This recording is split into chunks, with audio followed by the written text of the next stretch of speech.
Welcome to the AI Talks with the Voice Master. Mula sa puso ng bayan hanggang sa dulo ng keyboard ng masa. Ito ang unang radyo at podcast show para sa AI ng mga ordinaryong Pilipino. Ito ang kwento ng AI na abot kamay ni Juan at Juana. Mga tanong mo, sasagutin natin. Mga kwento mo, itatampok natin. Dito, ang AI hindi lang para sa techie, kundi para sa tagakanto, guro, estudyante, OFW at bawat Juan at Juana. Kasama ang nag-iisang, the AI Voice Master of the Philippines, Pocholo de Leon Gonzalez. Ito ang AI Talks with the Voice Master. Hello, great day, mabuhay! Isang mapagpala at mapagpalayang araw na naman sa inyong lahat. Welcome sa AI Talks with the Voice Master, ang kauna-unahan at nag-iisang programa tungkol sa artificial intelligence sa buong mundo na ginawa para sa Pilipino ng isang Pilipino. Ako po ang inyong lingkod, Pocholo de Leon Gonzalez, ang Voice Master ng Pilipinas, also known as the AI Voice Master. Ano yun? Artificial Intelligence, no? Authentic Innovator, AI, yan. So, ako po ang founder ng Creative Voices Productions, ang Certified Voice Artist Philippines or CVAP Incorporated, at ng mga makabagong programa tulad ng AI Education PH, AI Negosyo, at Certified AI Creators Program. Tatalakayin natin ang isang napakahalagang paksa, AI at negosyo. Paano ito makakatulong at makakaapekto sa mga kumpanya ngayon at sa kinabukasan, at kung paano makikinabang ang ordinaryong Pilipino. Okay, dito lang yan sa The AI Talks with the Voice Master. This is AI Talks with the Voice Master. Your front row seat to the rise of artificial intelligence in the Philippines and beyond. The stories, the voices, the future, all in one conversation that matters.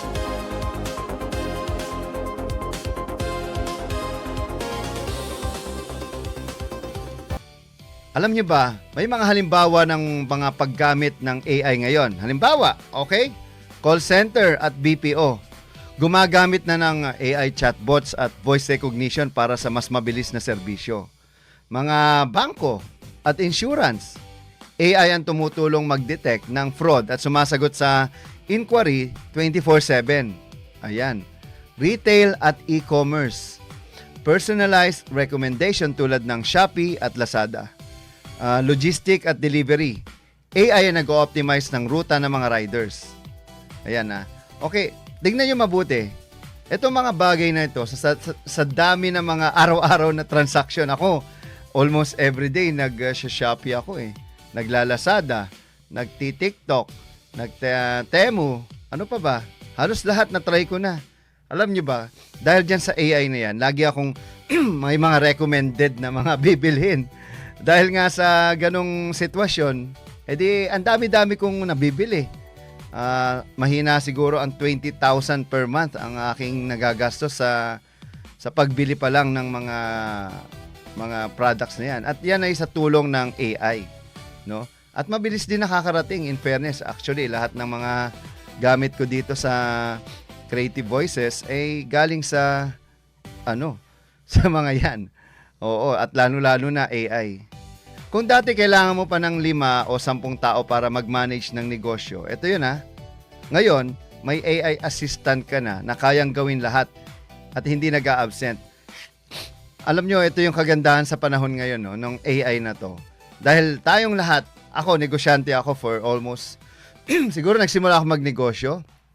Mga 16 years old pa lang ako, alam ko, nagbebenta na ako eh. Pero bago yan, no, tindero ako sa palengke, kasama ko yung lola ko, bata pa ako. Na-expose na ako sa public, no? Especially sa pagtitinda. Kaya, I can say I'm a good seller. Ito nga, tingnan mo mabuti ha. By the way, sa mga hindi po nakakaalam, ako po ang Voice Master ng Pilipinas at ako din po ang nagsimula ng kauna-unahang voice acting school sa Pilipinas. At yun nga ang Creative Voices. So talagang nakita ko yung transition ng technology mula analog hanggang digital, hanggang naging internet.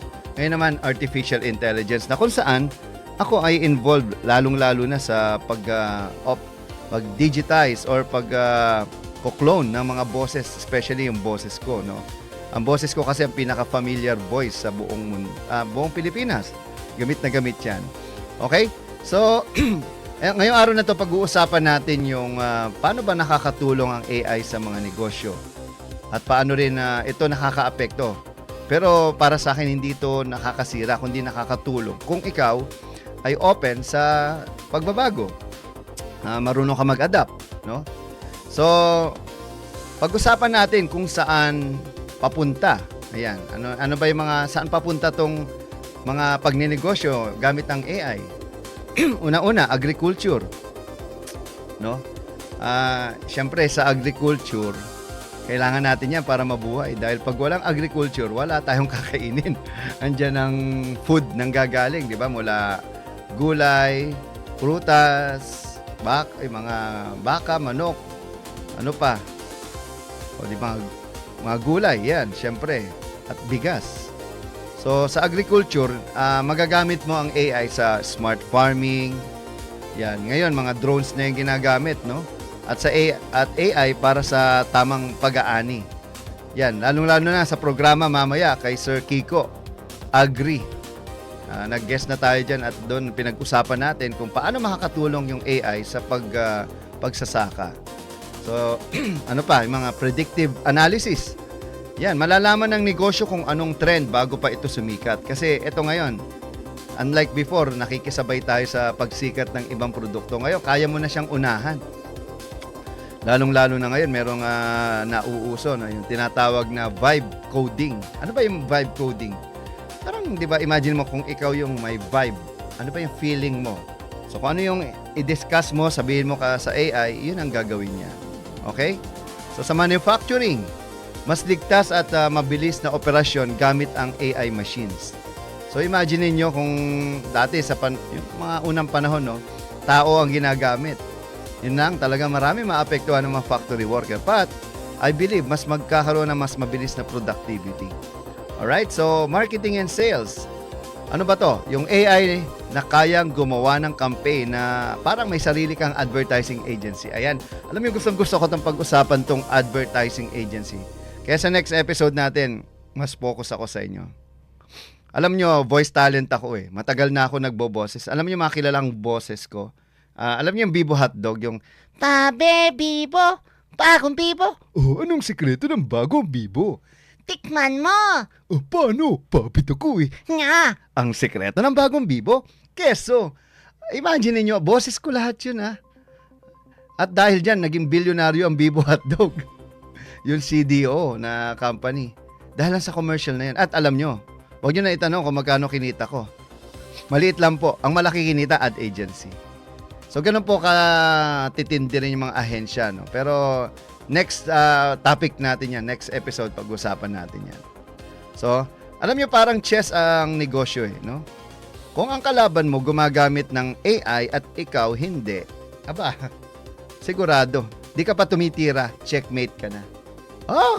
Sisiguraduhin ko yan sa inyo. Okay?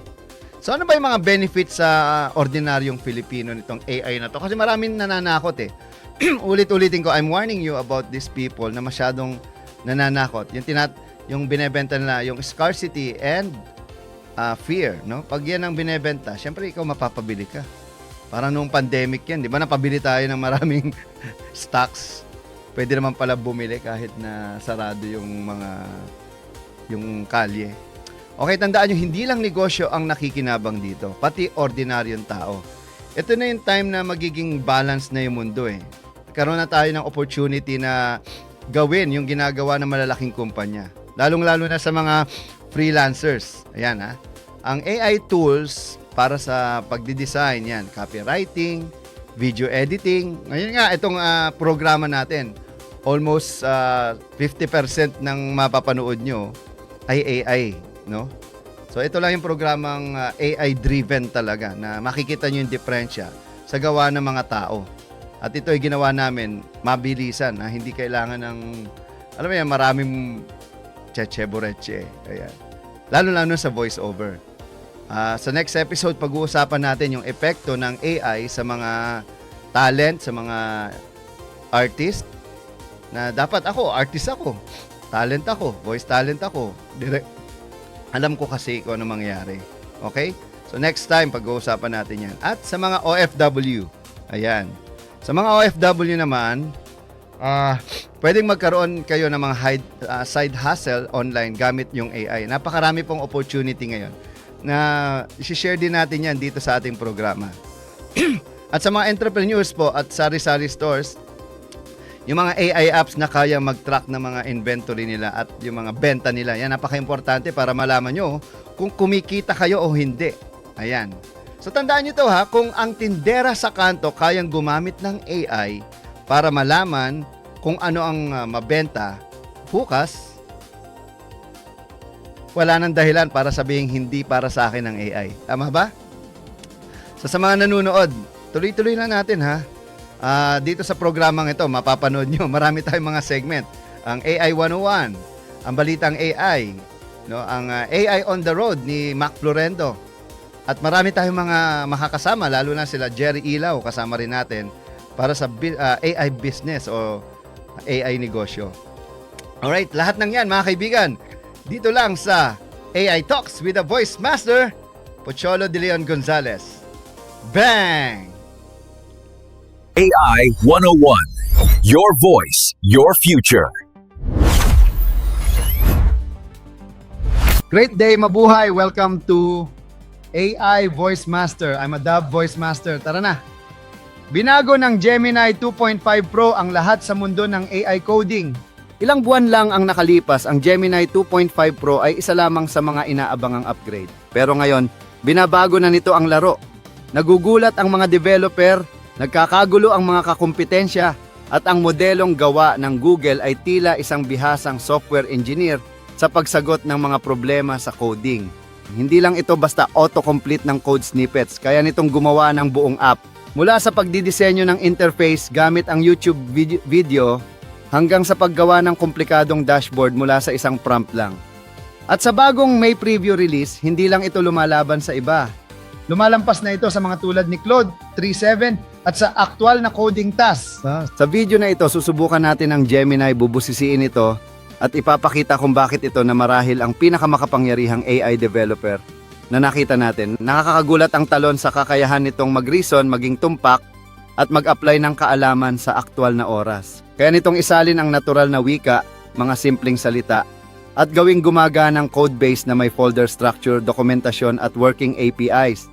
Nababasa nito ang ibig mong sabihin na nahuhuli ang error habang nagtutuloy-tuloy ang code at nagtatanong pa para linawin ang gusto mong mangyari.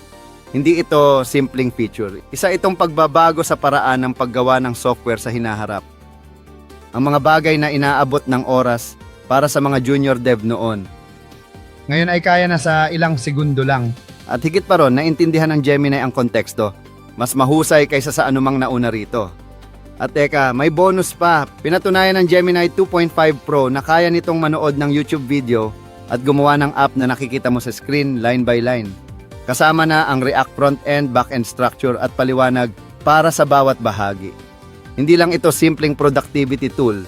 Ito ay preview ng kinabukasan kung saan ang technical na agwat ay naiaabot ng AI. Kaya ang tanong, hindi lang mas magaling ba ito sa cloud, kundi ito na ba ang simula ng AI-led software development? Simulan natin sa mahalaga para sa mga developer, ang performance sa totoong mundo. Ang Gemini 2.5 Pro, hindi lang sinanay para magsalita tungkol sa code. Sinanay itong magsulat nito, ayusin at i-debug ng real time. Sa mga head-to-head test laban kay Cloud 3.7, patuloy na pinakita ng Gemini ang galing sa paglutas ng problema, lalo na sa mga komplikadong step-by-step na tasks. Kaya nitong gawing kumpleto ang isang weather app mula sa isang malabong utos. May React components, CSS modules, API calls, at maging ang back-end logic kahit hindi mo tutukan sa bawat hakbang. At hindi lang basta gumagana ang output, malinis, madaling basahin at lohikal ang pagkakaayos. Pero ang tunay na lakas ng Gemini ay nasa kakayahan nitong humarap sa kalabuan. Kung hindi malinaw ang prompt, hindi ito basta hula. Titigil ito magtatanong at iaangkop ang code batay sa tugon mo. Parang hindi AI, parang may junior dev kang kasama sa tabi, nakikipagtulungan, nag-iisip at sumasabay sa'yo. O makakagawa rin si Cloud ng code.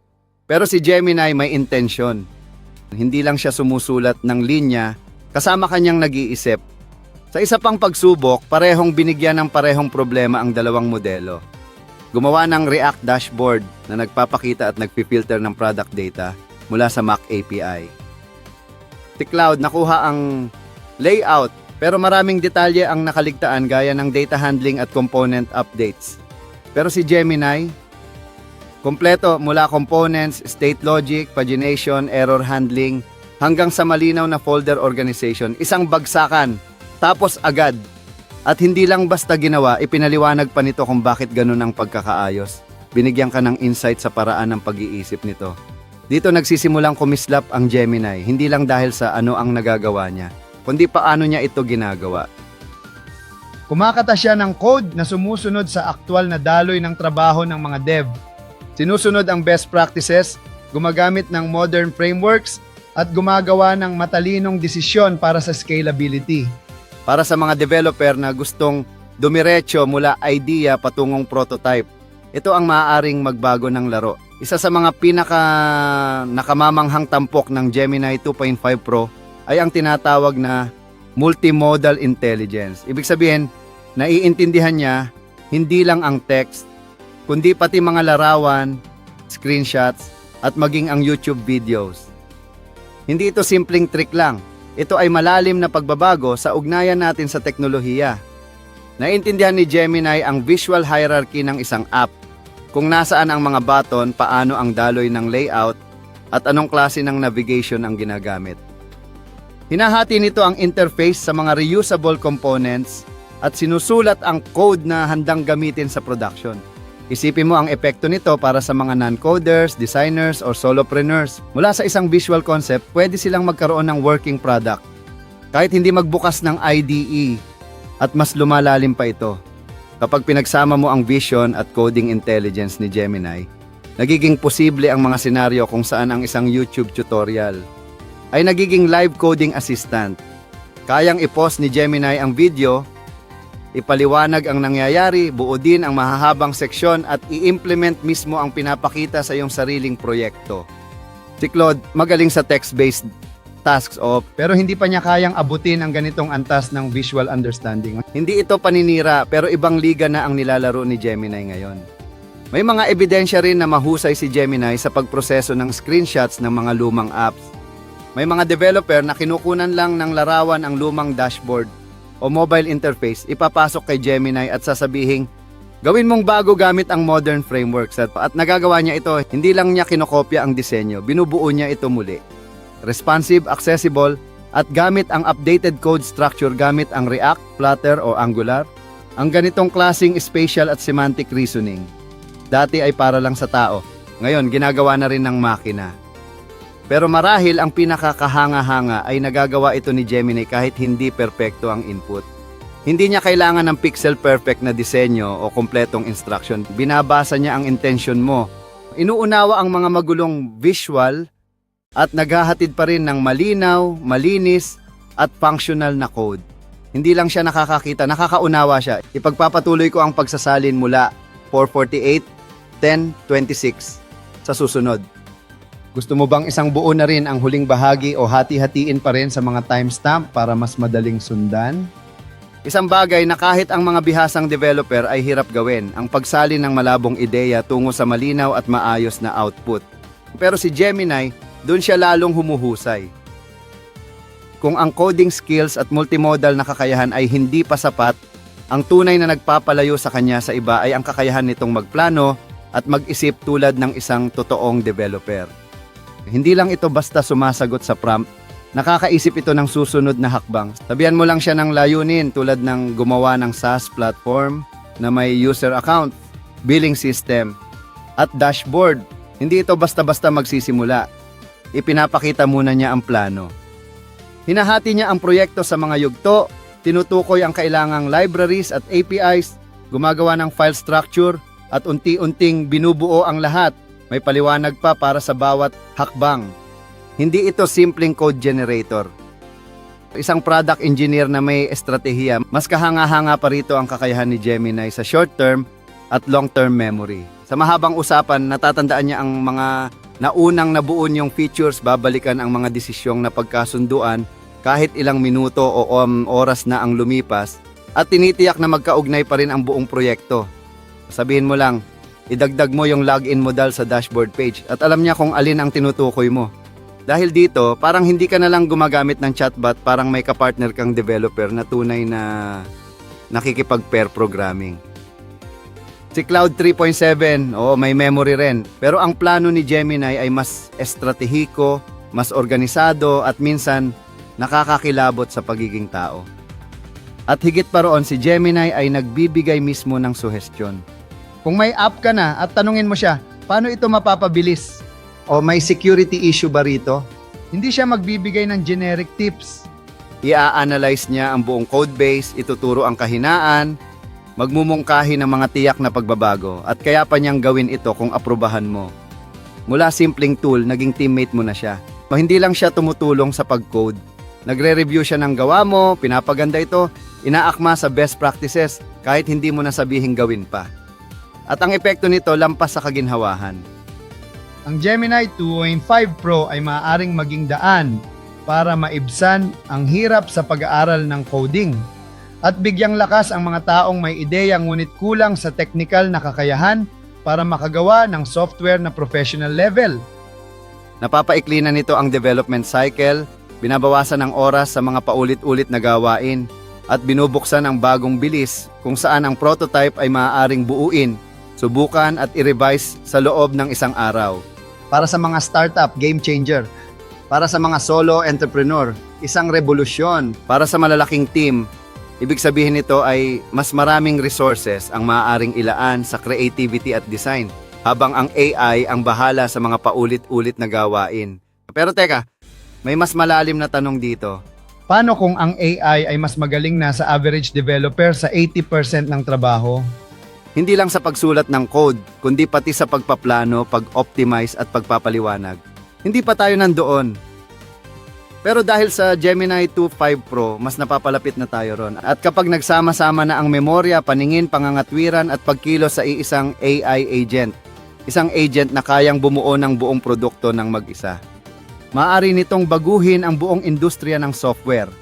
Ang totoong kapangyarihan ng Gemini 2.5 Pro ay hindi lang sa kung ano ang kaya nitong gawin, kundi kung gaano kalayo ang narating ng buong teknolohiya sa maikling panahon. Isang taon lang ang nakalipas, ginagamit lang ang AI sa autocomplete o quick debug. Ngayon, may AI na tayong nakakaintindi ng malabong product requirements, gumagawa ng scalable na infrastructure, sumusubok ng sarili nitong code, at ipinaliwanag pa ang bawat linya nito. Parang 5 taon ng inobasyon ang tinakbo natin sa loob lang ng 12 buwan. Hindi lang ito update, isa itong pagbabago sa kung ano ang inaasahan natin mula sa AI.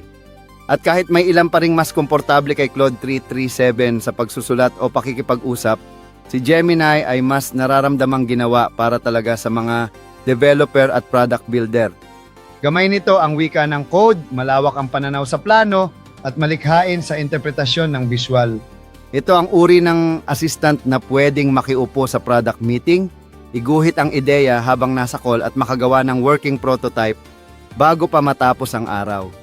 Hindi ito exaggeration, nangyayari na ito ngayon. Opisyal na tayong pumasok sa panahong hindi na lang suporta ang AI sa development.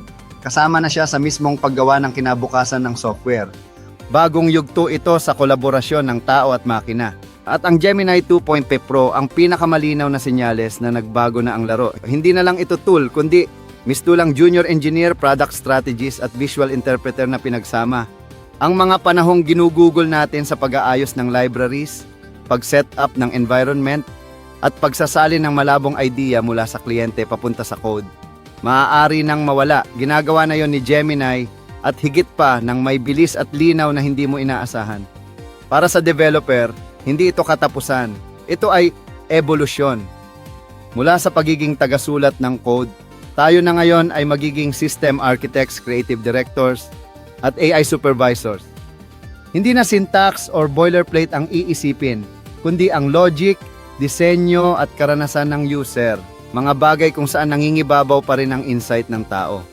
Si Gemini ang gagawa ng mabibigat, ang developer ang gagabay sa direksyon. At kapag nagsanib ang partnership na yon, ang bilis at kalidad ng software development ay maabot ang antas na ngayon lang nating mararanasan. Para sa mga negosyante, si Gemini ay isang pintuan. Hindi mo na kailangan ng buong dev team para maglunsad ng MVP o subukan ang isang ideya. Kahit solo founder na may malinaw na konsepto, pwedeng makapagpatakbo ng produkto ng mas mabilis at mas mura. Ang mga prototype na dating nangangailangan ng budget at linggong development, ngayon, kaya nasa loob ng isang weekend. Ang democratization ng development ay nagbibigay daan para sa mga dati hadlang ang technical na kaalaman. Hindi lang ito exciting, ito ay disruptive. At hindi lang ito para sa mga app o websites. Habang patuloy pang pinapalawak at pinapatalino ang mga modelo ng Gemini, malamang ay makikita natin itong pumasok sa real-time agents, autonomous workflows, at posibleng maging self-correcting systems. Isipin mo, isang AI na hindi lang gumagawa ng software kundi pinapatakbo ito, minomonitor ang performance, umaangkop sa feedback ng user, at tuloy-tuloy na nagde-deploy ng updates, walang tulong ng tao. At nagsisimula na si Gemini sa paglatag ng pundasyon. Kung ano ang susunod, maaring magmukhang unang hakbang lang ang mga breakthrough natin ngayon. Ang Gemini 2.5 Pro, hindi lang niya tinutulak ang mga limitasyon. Binabago niya mismo ang hangganan. Nasasaksihan natin ang pag-usbong ng bagong anyo ng katalinuhan na hindi lang sumasagot o sumusulat, kundi lumilikha, bumubuo at nagtataguyod. Ngayon, sapat na naisipin mo lang ang ideya, iguhit, ilarawan. At panoorin itong mabuhay. Hindi lang ito inobasyon, ito ay transformasyon. Kung bitin ka pa, panoorin mo ang susunod na video. Maraming salamat sa panonood, kaboses. At magkita-kita tayo sa susunod na video. Balitang AI. Ang una at nag-iisang AI News ng Pilipinas. Marami ang naniniwala na para maintindihan ang artificial intelligence, kailangan mo ng technical background. Pero hindi totoo iyon. Kahit sino, kahit ikaw, pwedeng matuto ng AI basics. Lalo na ngayon na ang Google mismo ay may libreng AI course para sa beginners. Noong una, nagduda ako. Baka masyadong puro teorya, baka masyadong abstract. Pero habang pinapakinggan ko, na-realize ko na mas naintindihan ko yung mga ginagamit kong tools tulad ng ChatGPT at Google Bard. Lalong malinaw sa akin kung paano gumagana ang AI, machine learning at large language model. So, ano nga ba talaga ang AI? Artificial intelligence ay isang buong larangan ng pag-aaral, kasing lawak ng physics. Sa ilalim nito may mga machine learning na parang thermodynamics sa physics. At sa ilalim ng machine learning, may deep learning na hinahati pa sa dalawang klase. Discriminative models at generative models. At dito pumapasok ang mga large language models o LLMs tulad ng ChatGPT at Bard na ginagamit na ng milyon-milyon tao ngayon. Machine learning in essence is about training a model gamit ang data para makagawa ng prediction sa mga bagay na hindi pa niya nakikita. Kung may sales data ka ng Nike, pwede mong gamitin yon para hulaan kung gaano kalakas ang bentahan ng bagong Adidas shoes. Dalawa ang karaniwang anyo nito. Supervised learning, kung saan labeled ang data, at unsupervised learning, kung saan hinahayaan ang model na maghahanap ng sariling pattern. Deep learning naman ay mas advanced.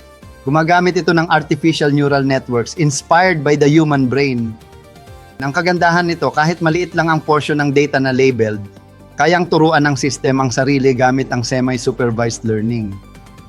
Isipin mo ang isang bangko na nagtatalaga ng 5% ng kanilang transactions bilang fraud o hindi fraud. Yung natitirang 95% ay unlabeled pero nagagamit pa rin ng model para matuto at gumawa ng prediction sa hinaharap. Ngayon, ano ang kaibahan ng discriminative at generative models? Discriminative ay parang judge, nagsasabi kung cat o on dog, fraud o not fraud. Pero generative, siya ang artist.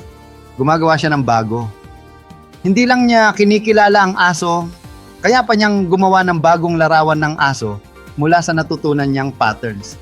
Kaya kung output ay number o classification, hindi iyon generative. Pero kung lumalabas ay text na, larawan, tunog o video, Yun na ang generative AI. At dito pumapasok ang mga kilala na kilalang modelo ngayon, text to text tulad ng ChatGPT, text to image tulad ng Midjourney at DALL-E. Text to video gaya ng Imagen Video at Make a Video. Text to video para sa game assets. Text to task tulad ng pag-summarize ng iyong emails. Pero may mahalagang distinction. Large language models at generative AI ay hindi eksaktong pareho. Ang LLMs ay subset ng deep learning na dumadaan muna sa pre-training sa napakalawak na datasets. Parang aso na tinuruan ng basic commands. Pero kapag ginawa mong police dog o guide dog, kailangan niya ng fine-tuning. Yun ang specialized training. Sa totoong buhay, isang ospital ang pwedeng bumili ng pre-trained model mula sa big tech companies. Tapos gagamitin ang sariling medical data para i-fine-tune ito at mas maging accurate sa pag-diagnose ng x-rays or tests. Ang malaking kumpanya may resources para gumawa ng napakalaking model. Ang maliit na institusyon naman may domain-specific data para gawing mas matalino at mas practical ang model. Kaya ito ang pinakamalaking takeaway. AI is not just about using tools. It's about understanding how they think, learn, and create. At kapag malinaw sa iyo ang pundasyon, mas nagiging epektibo kang user, creator, at innovator. At yan ang essence ng Google AI Course for Beginners. Hindi lang basta teorya, kundi lente para mas maintindihan ang revolusyon ng AI. Dito sa AI Talks with the Voice Master, mission ko na gawing simple at kapaki-pakinabang ang AI para sa bawat Pilipino. Sa edukasyon, sa negosyo, at pang-araw-araw na buhay. Basta Boses AI, Creative Voices AI. The AI Musics.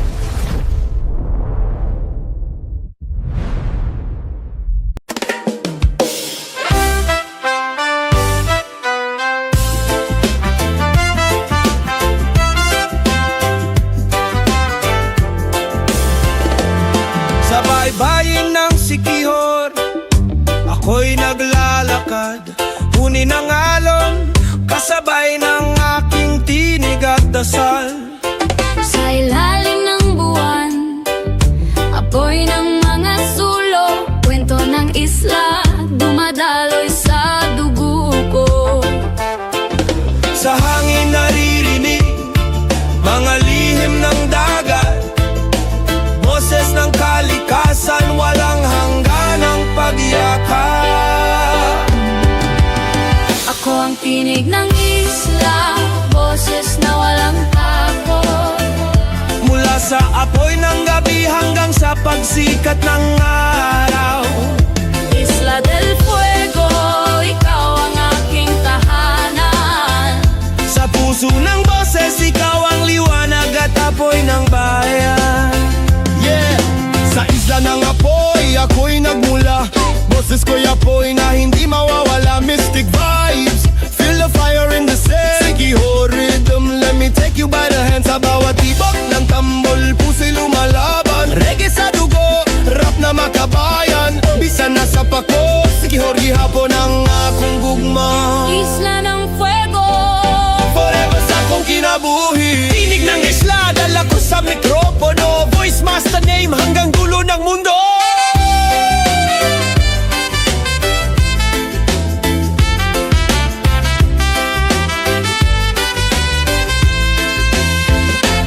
Sa baybayon sa Sikihor, ulan nagadanag, mga bituon nagdanaw, naghatag kahaya. kinabuhi sa isla, puno sa gugma, boses sa hangin, magpadayon o walay katapusan. Ako ang tinig ng isla, boses na walang takot. Mula sa apoy ng gabi hanggang sa pagsikat ng araw, Isla del Fuego, ikaw ang aking tahanan. sa puso ng boses, ikaw ang liwanag at apoy ng bayan. Kung sakaling mawala ko sa mundo, Dadalhin ng hangin ang boses kong ito. Sikihor, isla ng apoy at pag-asa. Habang buhay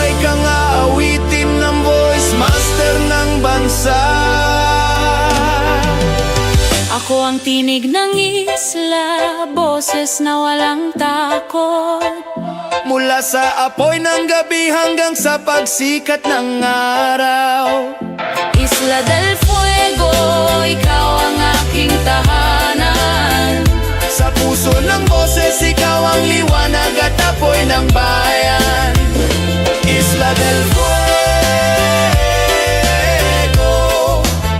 the fire lives in the voice, and the voice lives forever.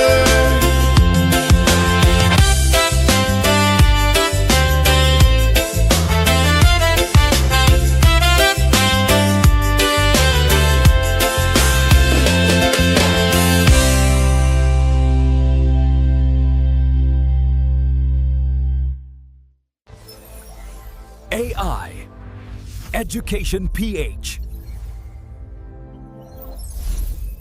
Isang mainit at makabagong pagbati sa inyong lahat, mga guro, tagapagturo at tunay na bayani ng edukasyon.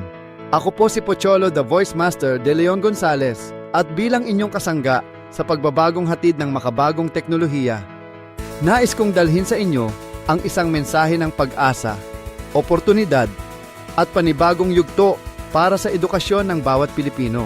Sa mabilis na pag-usbong ng Artificial Intelligence o AI, hindi na natin maikakaila na ang mundo ay mabilis na nagbabago. Hindi na sapat na alam lang natin kung paano gumamit ng computer or smartphone. Ang tanong na dapat nating sagutin ngayon ay, paano natin magagamit ang AI bilang katuwang at hindi bilang kapalit sa ating profesyon? Paano natin mas mapapalalim ang ating pagtuturo gamit ang mga makabagong teknolohiyang ito? At paano natin maihahanda ang ating mga mag-aaral para sa isang hinaharap na mas makabago, mas matalino at mas makatao? Narito ang AI Education PH o AI Edukasyon. Isang pambansang kilusan na ang layunin ay gawing AI literate ang bawat guro at mag-aaral sa Pilipinas pagsapit ng 2030. Hindi ito pangarap lang, kundi isang konkretong plano na unti-unti na nating isinusulong sa tulong ng mga institusyon, kagaya ng DepEd, Microsoft, at mga pribadong sektor na kapwa naniniwala na ang AI ay dapat mapakinabangan ng bawat Pilipino. Alam nating lahat na ang guro ang ilaw ng tahanan ng paaralan. Ngunit sa panibagong revolusyong ito ng teknolohiya, kayo rin ang magiging gabay at tagapagsulong ng makabagong kaalaman. Kayo ang susi sa tagumpay ng bagong henerasyon. Dahil hindi sapat na marunong lang gumamit ng teknolohiya, kailangang marunong tayong makipagtulungan dito. Gamitin ito sa tama at makabuluhan. At higit sa lahat, ituro ito sa paraang makatao, makabayan, at may malasakit. Ano nga ba ang mga oportunidad na naghihintay para sa inyo kapag sumali kayo sa AI Edukasyon? Una, AI Literacy Training. Marami sa atin ang natatakot o nag-aalangan dahil hindi pamilyar ang AI. Ngunit dito sa AI Edukasyon, bibigyan namin kayo ng malinaw, simple, at konkretong pagsasanay kung paano gumagana ang AI mula sa mga chatbot tulad ng ChatGPT, mga generative tools na kayang gumawa ng teksto, larawan o boses, hanggang sa mga application gaya ng 11 Labs na kayang lumikha ng natural na tunog ng tao. Hindi ito technical na lecture lamang. Ito ay hands-on, practical, at naaayon sa pang-araw-araw na gawain ng isang guro. Pangalawa, free lesson integration templates. Alam naming mahalaga ang oras ninyo, kaya't may mga handa ng aralin na pwede ninyong gamitin agad sa math, science, English, Filipino, araling panlipunan at iba pa. Hindi na ninyo kailangang magsimula sa simula. Isang click lang, may template na kayo para sa inyong klase. At higit pa, natutulungan kayong i-integrate ang AI sa bawat aralin upang mas maging interaktibo, makabuluhan at kaakit-akit sa mga mag-aaral. Pangatlo, AI tools for teachers. Gamit ang mga partner naming teknolohiya tulad ng Microsoft M365 Copilot, mapapabilis ninyo ang paggawa ng lesson plans, quizzes, presentations at learning modules. Ayon mismo sa pinakabagong datos mula sa DepEd at Microsoft, ang paggamit ng Copilot ay nakakatipid ng average na 9 na oras kada linggo sa mga administratibong gawain ng mga guro. Ibig sabihin, mas marami kayong oras para magplano ng mas makabuluhang leksyon, makapagbigay ng personalized na suporta sa inyong mga estudyante at mas mapaigting ang inyong pagkalinga sa bawat batang Pilipino. Pang-apat, access to the AI education community. Ang pagkatuto ay hindi natatapos sa isang training o module lang. Dito sa ating komunidad, may peer mentoring, support at libreng webinars. May espasyo para magtanong, magbahagi ng mga best practices at mag-ambagan ng kaalaman. Sama-sama tayong matututo at uunlad. Walang maiiwan, walang mapag-iiwanan. Pang-5, AI voice training. Bilang voice master, naniniwala akong napakahalaga ng boses ng guro. Sa panahon ng AI, hindi natin kailangang matakot na mawala ang ating tinig. Sa halip, turuan natin ang AI na sundin at pakinggan ang ating tunay na boses. Dito, matututunan ninyo kung paano gumawa ng sariling AI voice na magagamit sa learning videos, IVRS o anumang multimedia tools. Sa ganitong paraan, kahit na recorded o digital ang leksyon, tunay pa ring boses ng guro ang maririnig ng mga mag-aaral. Ngunit higit pa sa mga benepisyo, mas mahalaga ang ating advocacy. Naninindigan ako sa 3 prinsipyo. Una, ang demokrasya ng teknolohiya. Dapat, kahit nasa malalayong probinsya, kahit walang mabilis na internet, may access sa kaalaman tungkol sa AI ang bawat Pilipino. Hindi dapat monopolyo ng iilang sektor ang kaalaman. Dapat bukas at abot kamay ito ng lahat. Pangalawa, makatao at makabayang AI. Ang AI ay dapat gamitin sa kabutihan, hindi para palitan ang guro, kundi para palakasin siya. Ang guro pa rin ang puso ng edukasyon. Ang AI ay katuwang lamang, isang makabagong kasangkapan na magpapadali, magpapabilis at magpapabisa ng pagtuturo at pagkatuto. Pangatlo, pagkilala sa tinig ng guro. Sa panahon ng AI, lalong dapat marinig ang tunay na boses ng mga edukador. Huwag nating hayaang ang AI ang magdikta ng lahat. Tayo pa rin ang gagabay, tayo pa rin ang magtuturo. Tayo pa rin ang magpapasya kung ano ang makabubuti para sa ating mga mag-aaral. Ang AI ay natututo mula sa tao at tayo ang nagtuturo rito. Sa kasalukuyan, malalaking hakbang na ang ginagawa ng ating bansa. Noong Pebrero 2025, inilunsad ng DepEd at Microsoft ang AI Immersion Program. Dito, ipinakilala sa libu-libong guro ang potensyal ng AI sa pagpapabuti ng karanasan sa pagkatuto. Sa tulong ng Microsoft M365 Copilot, napatunayan nating mas napapadali ang mga gawain ng guro, mas natutukan ang lesson planning, mas nabawasan ang stress sa mga admin tasks, at mas nadagdagan ang oras para sa mga estudyante. Hindi naglaon, pinalawak pa ang partnership na ito. Noong Hulyo 2022, inilunsad ang mga AI-powered literacy tools tulad ng Reading Progress at Reading Coach sa mahigit 10 paaralan. Sa Bais City, halimbawa, ang oras ng pagsusuri sa pagbasa ng mga bata ay bumaba mula 2 araw tungo sa 2 oras. Isang napakalaking tipid sa oras na dati ay napupunta lang sa paper checking at assessment. Ngayon, mas natutukan na ng mga guro ang individual na pangangailangan ng mga mag-aaral at higit sa 1,000 ton estudyante ang mas napabuti ang kasanayan sa pagbasa. Mga guro, ka-EdTech, ito na ang panahon ng pagbabago. Sa AI edukasyon, hindi lang natin tinuturo ang teknolohiya, tinuturo natin ang tamang paggamit, ang makataong pananaw, at ang mas malawak na pananagutan na kaakibat ng kaalaman. Hindi natin dapat katakutan ang AI. Sa halip, yakapin natin ito bilang kasangga sa mas makabago at makabuluhang edukasyon para sa bawat Pilipino. Isipin ninyo, sa tulong ng AI, maaaring mag-personalize ng leksyon para sa bawat estudyante. Kung dati, hirap tayong abutin at bigyan ng atensyon ang bawat bata sa loob ng malaking klase. Ngayon, kayang-kaya nating magbigay ng tailor-fit na aralin gamit ang AI-powered learning modules. Ang batang nahihirapan sa pagbasa, maaaring bigyan ng dagdag na reading exercises. Ang batang mabilis matuto, pwedeng i-challenge ng advanced lessons. Sa ganitong paraan, mas natutugunan natin ang iba't ibang antas ng pagkatuto. Hindi lang iyan. Ang AI ay malaking tulong din sa research at professional development ng mga guro. Maaari kayong magpatulong sa AI tools para gumawa ng research proposals, maghanap ng mga bagong teaching strategies, at mag-update ng inyong kaalaman sa pinakabagong trends sa edukasyon. Sa AI edukasyon, may libreng webinars at online resources na magagamit ninyo kahit saan, kailanman. Isa pang napakagandang oportunidad. Ang AI ay nagbubukas ng pinto para sa mas makabagong partnerships at collaborations. Sa ngayon, patuloy ang ugnayan ng DepEd, Microsoft at iba pang institusyon upang palakasin ang AI integration sa mga pampubliko at pribadong paaralan. Lalo pang pinalalawak ang access sa mga AI-powered learning tools. Ang mga mag-aaral sa liblib na lugar sa tulong ng AI at Internet ay maaaring matutong tulad ng mga bata sa syudad. Hindi rin natin dapat kalimutan ang papel ng AI sa paghubog ng values at karakter. Sa AI edukasyon, bahagi ng layunin natin na gamitin ang AI hindi lang sa academics kundi pati sa values formation, critical thinking at digital citizenship.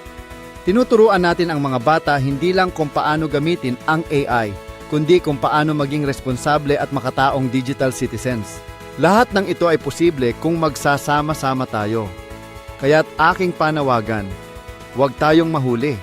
Huwag tayong matakot. Huwag nating hayaan na ibang bansa lamang ang makinabang sa AI. Tayo mismo ang maunang magpakadalubhasa. Tayo ang magturo at tayo ang maging huwaran sa paggamit ng makabagong teknolohiya para sa kabutihan ng nakararami.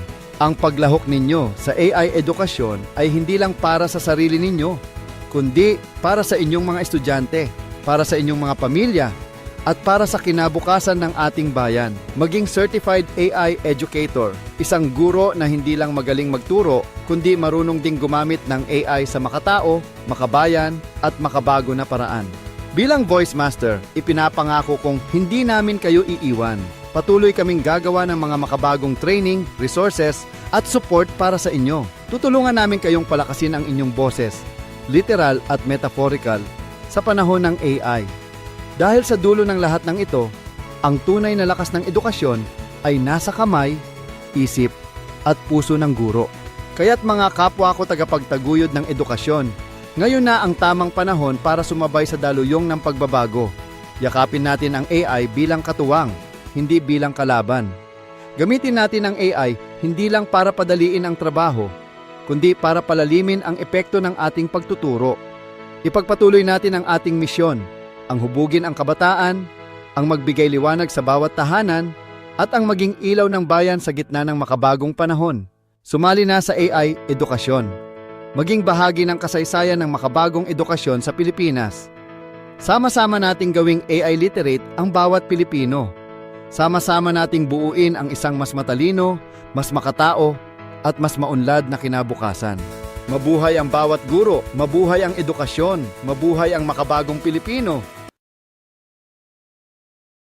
Ang lakas mo ayoko sa fake gurus pero ayan kakasalo mo sila sa spotlight, pa-humble pero pa-booking din. You hate AI but you love the stage beside us. So which one is it? Usapin AI kahit kaninong tao, mga tao fake. Ang AI hindi, tulad mo. FOBO na eh. Fear of being obsolete. Takot na akong mawala sa limelight, kaya nakikisawsaw na lang.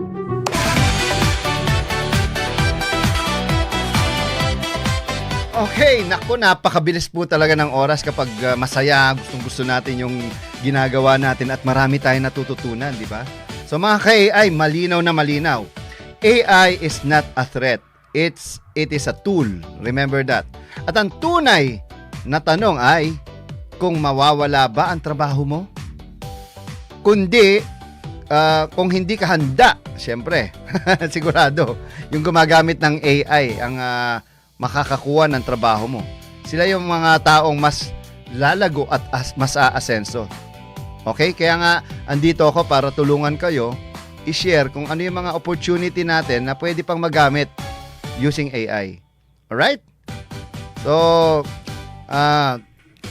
once again, magpapaalam na po ako. Ang bilis talaga ng oras. Ang oras na ba? Ay, nako. Hanggang sa susunod na linggo, mga ka-AI. Pero, may hamon muna ako sa inyo ngayong linggo. Subukan mong gumamit ng isang AI tool, no? At kung hindi pa kayo kontento, punta kayo dito sa channel ko, The Voice Master. Ang dami-dami kong mga videos dyan. Alright? Ang hamon ko ngayong linggo, subukan mong gumamit ng isang tool. Gawin mo ito sa negosyo mo, sa pag-aaral, o kahit sa isang simpleng gawaing bagay. O gawaing bahay. Yan. At makikita mong may dagdag na lakas at na kaya ka nang gawin at maraming kayang itulong o ibigay ang teknolohiyang yan sa'yo. Okay, tandaan, AI is not a replacement. It is an enhancement. Bago yan But again, hindi ka mawawala ng trabaho. Ang mawawala yung ginagawa mo kasi gagawin niya ng iba marunong gumamit ng AI. Lalo-lalo na yung mga voice talent na galit sa AI. Ang mas magaling pa kasi sa inyo ang AI Kaya focus na lang kayo sa ibang pwede nyong pagkakitaan, no? Tandaan, once again, AI will not replace you but someone using AI will. Kaya habang maaga pa, piliin mong ikaw ang manguna. Dahil ang tunay na boses, dahil ang tunay na boses ng kinabukasan ay ang boses ng taong handang matuto at mag-adapt. Alright? Muli, ako po si Pocholo De Leon Gonzalez, ang nag-iisang voice master ng Pilipinas. At ito po ang AI Talks with the Voice Master, kung saan ang kinabukasan mo, hindi lang pinag-uusapan, kundi binibigyan ng boses. Alright, once again, see you next week. God bless. Bang! Woo! Ay para sa masa, para sa masa, sa radyo bumabayo. Kwento mo ay mahalaga kahit ikaw ay simpleng tao. AI Talks with the Voice Master, lakas ng bagong sigla, boses ng bawat huwan, para sa bagong Pilipinas. Boses ng bawat huwan, para sa bagong Pilipinas. Para sa bagong Pilipinas.